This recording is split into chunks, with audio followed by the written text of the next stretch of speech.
అందరం చూస్తుంటే అంతా ఇంత కాదు.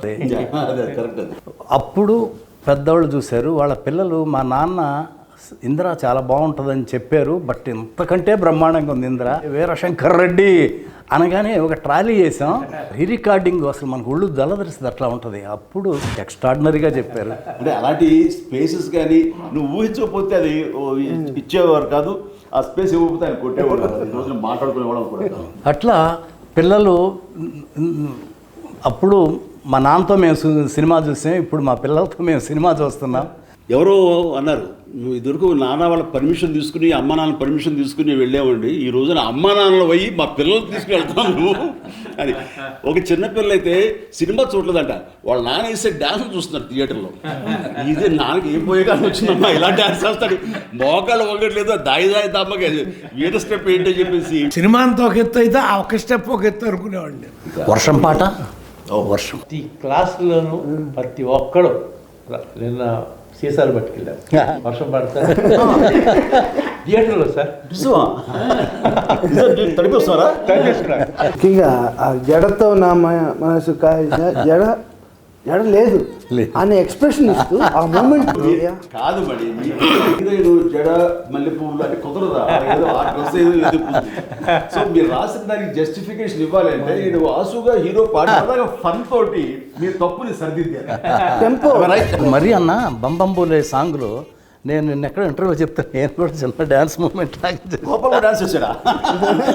ఏంటంటే అన్న మీరు టీ షర్ట్ ఈ మధ్యలో పెట్టుకొని ఇలా పెట్టి బంబంబోలే మాత్రం అది జీవితాన్ని జన్మకి ఒక పాట అంటారు, అలాంటిది నాకు ఆ రిథమ్. ఈ మధ్య విశ్వంబర్కి మేము బెంగళూరు వెళ్ళాం కంపోజ్కి కీరవాణి గారితో. వెళ్ళిన తర్వాత ఒక భక్తి సాంగ్ ఏదో కావాల్సి వస్తే బంబంబోలే లాంటి సౌండింగ్, బంబంబోలే లాంటి ఒక వైబ్రెంట్ సౌండింగ్ తోటి కావాలని విశ్వంబర్ డైరెక్టర్ బై సిస్టర్ పట్టుబట్టి ఇస్తానయా నీకు అని కీరవాణి గారు చెప్తాను ఇచ్చారు. రాముడు వాడు అది చూడబోతున్నాం. మనకి సౌత్కి హిందీ మార్కెట్ గేట్ ఓపెన్ చేసిన సినిమా ఇంద్ర ద టైగర్ అనే పేరుతోటి. అది ఎక్స్ట్రా ఒక మనకి ఇన్కమ్ అయిపోయింది తెలుగు సినిమాలకి. దానికి నాంది పలికింది ఇంద్ర ద టైగర్. కథ, మాటలు, పాటలు, దర్శకత్వం ఈ నాలుగింటికి 4 పాతిక ఇస్తామండి సినిమాకి. కానీ ఈ మీ దగ్గరికి వచ్చేసరికి ఇవి మేము సగం అయితే మాకు సగం అంతే అంతే. మీ గురించి ఒక మాట చెప్తా. మీరు ఖైదీ సినిమాలో వస్తుంటారు బ్రిడ్జి మీద, ఎక్కడికి వెళ్తూనే ఉంటాడు అంటే కోటిపల్లి ఓహో అని వెళ్ళిపోతుంటాడు. కానీ మీరు షిఫ్ట్ అవుతారు, ఏంటి కొండపల్లి ఎక్కడికి వెళ్తున్నాడు అంటే మనసు మార్చుకున్నాం. అలా మీరు ఇండస్ట్రీకి నటుడిగా వచ్చారు, కానీ మనసు మార్చుకుని మహానటుడు అయ్యారు. ఈ సినిమాలో మెగాస్టార్ చిరంజీవి గారు హీరోనే కాదు, మేము ఫస్ట్ స్టోరీ డిస్కషన్ అయిన తర్వాత ఇంకా ఎందుకు కరెక్ట్గా రావట్లేదని దత్తు గారు నేను అన్న మీరు రావాలి, మీరు కూర్చోవాలి. అప్పుడు కానీ పెద్ద అబ్బాయి కుదురుగా కూర్చోడు అంటే 4 రోజులు ఆయన వచ్చి, ఆయనకు అవసరం లేదు డైలాగ్, సీన్ బై సీన్ అనుకుంటా మొత్తం ఫుల్ స్క్రిప్ట్ రెడీ చేసుకున్నాం. జగదేవి వీరు అతను సుందరి నుంచి ఆయన చేసి సినిమా అన్నింటిలో నన్ను కూర్చోబెట్టాడు. అందరూ 2.5 months కూర్చున్నారు ఆయన జగదేవి సుందరికి మద్రాసులో.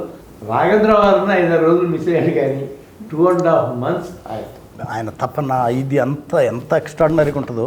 ఫైనల్ ఇప్పుడు లెంగ్త్ ప్రాబ్లం వచ్చింది, మేము ఫస్ట్ కాపీ చూసాం, 3 hours 20 minutes వచ్చింది. 25 minutes తగ్గించాలన్న ఇది 18 నిమిషాలు 20 నిమిషాలు లేపు అవుతారు. ఇప్పుడు మేమంతా అనుకున్నాం, మిమ్మల్ని ముందు కూర్చోబెట్టి మేము ఎవరో ఏం మాట్లాడకూడదు అని పర్ఫెక్ట్గా ఆ లెంగ్త్. ఇన్పుట్స్ అన్నది ఎవరు ఏమి ఇస్తారో తెలియదు, ఎలాంటి సహకారం లభిస్తుందో తెలియదు. ఒక బ్రెయిన్కి 2 బ్రెయిన్లు గొప్పవి, 2కు 3 బ్రెయిన్లు ఎప్పుడు గొప్పవి. అది నమ్మినటువంటి మనిషి గొప్ప. వెల్కమ్ చేయాలి, అందరి నుంచి ఇన్పుట్స్ తీసుకోవాలి, అప్పుడే ఇలాంటి మంచి సినిమాలు వస్తాయి. ఫస్ట్ ఆఫ్ ఆల్ ఇది ఈగోలు అనేది ఉండకూడదు. ఆఖరి అల్టిమేట్గా సినిమా హిట్ అయితే ఎవరి పేరు వస్తుంది? ఇంద్ర అంటే బి గోపాలే. డైరెక్టర్కి ఏంటండి సంగీత జ్ఞానం, సాహిత్య జ్ఞానం, లోకతో పాటు లోక జ్ఞానం కూడా ఉన్నారండి. Common sense. ఫస్ట్ పెద్ద ఎపిసోడ్ లక్నోలో పెట్టుకున్నాం. షౌకత్ అలీ ఖాన్ కొడతా ఉండేది, కట్టేసి కొడతా ఉంటే అక్కడ ఒరిజినల్గా అక్కడ డైలాగ్ దెబ్బలు తిని కామ్గా వెళ్ళిపోతారు, డైలాగ్ లేదు అక్కడ. అప్పుడు చిరంజీవి గారు వచ్చి గోపాల్ ఇక్కడ దెబ్బలు తిని కామ్గా వెళ్ళిపోతున్నాను, ఏదన్నా డైలాగ్ ఉంటే బాగుంటుంది, ఒకసారి గోపాలకృష్ణతో మాట్లాడదామా అన్నారు. ఆయనేమో హైదరాబాద్లో ఉన్నారు. అప్పుడు చెప్పారు గోపాలకృష్ణ గారు, చిరంజీవి గారికి ఇది ఫోన్ ఇచ్చాను, తప్పు నా వైపు ఉంది కాబట్టి ఆ సీను గొప్పగా ఉండదు. నాకేంటంటే ఏదైనా సరే ఇది రాఘవేంద్రరావు గారి దగ్గర నేను నేర్చుకున్నది. ఎలాగంటే రాఘవేంద్రరావు గారు ఏదో సినిమాలో మంచి దొంగ సినిమాలో మోహన్ బాబు అలా పైన చూస్తాడు, నేను కింద నుంచి వెళ్ళాలి. అయిన తర్వాత ఫ్రేమ్ పెడుతుంటే ఆయనకి ఎక్కట్లేదు, ఎందుకంటే నేను డౌన్లో ఉండి హీరో ఆడాడు, మోహన్ బాబు క్యారెక్టర్ పైన ఉంటుంది. ఆయనకి నచ్చలేదు, బాబాయ్ నువ్వు అలా 2-3 స్టెప్స్ ఎక్కి రివర్స్ తిరుగు, తను కిందకు దిగి వస్తాను. ఎందుకు అట్లా ఇల్లాజికల్గా ఉంటుంది కదంటే, బాబాయ్ నా హీరో ఎప్పుడు టాప్, హీరోది పై చేయిగా ఉండాలి, తగ్గడానికి వీలేదు. ఓ జనం అది ఎక్స్పెక్ట్ చేస్తారా, మాస్ అలా ఉంటుందని నేను అక్కడ ఒక లెసన్ నేర్చుకున్నాను. చిరంజీవి గారి ఎంత తపన పడిపోతారో మా టెక్నీషియన్స్ చూసుకోవటం కూడా అంత బ్రహ్మాండంగా చూసుకుంటాం. చిరంజీవి గారు, సొనాలి బింద్రే వీళ్ళందరూ పెళ్ళి వీళ్ళని ఇంటికి వస్తారు తాంబూలాలు తీసుకొని. ఆ సీన్ ఏదో కరెక్ట్గా రావట్లా. ఈయనేమో వీళ్ళిద్దరు షిరిడి వెళ్ళాలంటే చిరంజీవి గారు చూడండి, గోపాలకృష్ణ గారు కొంచెం మీరు క్యాన్సిల్ చేసుకొని ఈ సీన్ బాగా చేసి వెళ్ళొచ్చు కదంటే ఆగి ఆ సీన్ ఎక్స్ట్రాడినరీగా రాశారు. దానికి చిరంజీవి గారు వెంటనే ఒక బ్రహ్మాండమైన సెల్ ఫోన్, అప్పట్లో కాస్ట్లీ సెల్ ఫోన్, అప్పట్లోనే నాకు తెలిసి 60,000 70,000 ఎంత ఎక్కువ చాలా అవుతుంది, అది తీసుకొచ్చి వెంటనే సాయంత్రానికి గిఫ్ట్ ఇచ్చారు.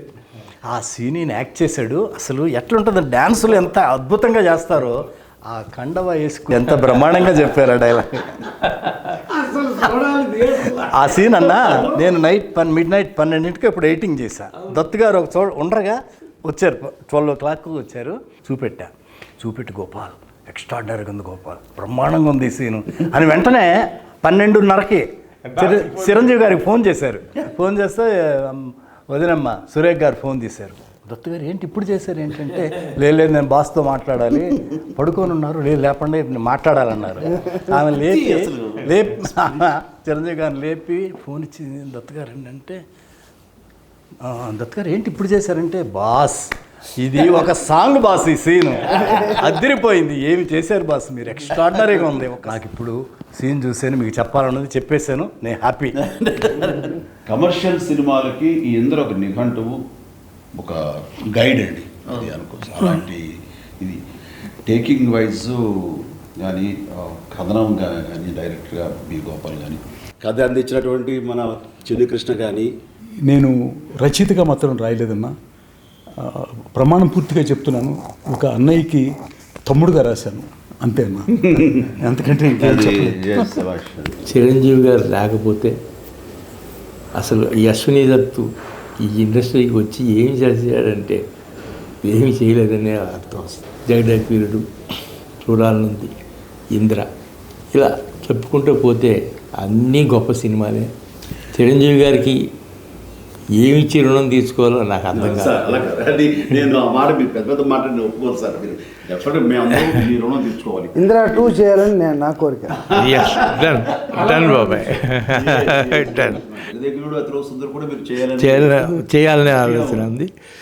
ముందు చేశారు కాబట్టి దీనికి ఇందిరాకి ఒకటి, జగదేకవీరుడికి ఒకటి, 2 సీక్వెల్స్ వస్తాయి.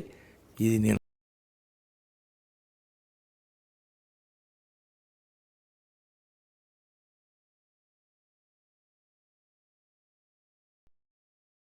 రాననుకున్నారా, రాలేననుకున్నారా, 22 ఏళ్ల తర్వాత వచ్చిన మళ్ళీ అదే ఊపు, అదే ఉత్సాహం, అదే అద్భుతం.